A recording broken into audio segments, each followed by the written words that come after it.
ministers and executives gathered in Riyadh for the Saudi Arab African Economic Conference. The event saw the oil-rich kingdom map its investment plans in Africa during the next 7 years.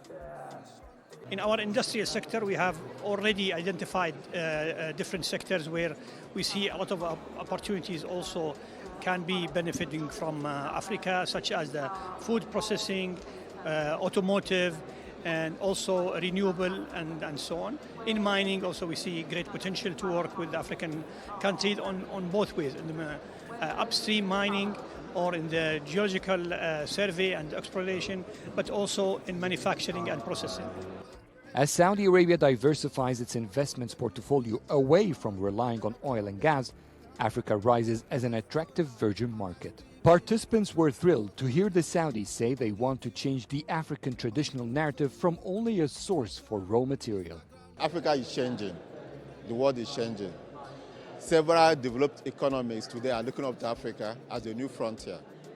And that's today what Saudi Arabia is demonstrating by this summit.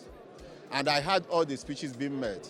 Saudi Arabia is looking into Africa as an area of development for cooperation in terms of mining, in terms of youth development, in terms of agriculture, in terms of tourism and services.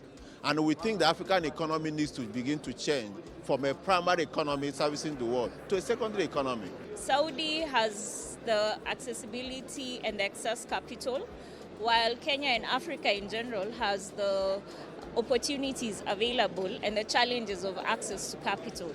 So the two can actually be matched together. Arab and African ministers held panel discussions and roundtables to discuss crucial investment areas in the continent.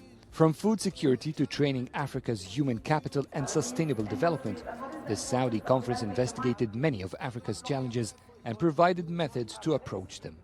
Saudi officials were speaking almost the exact business language as many African countries. That encouraged many participants here as the continent prepares to open more room for Saudi investments.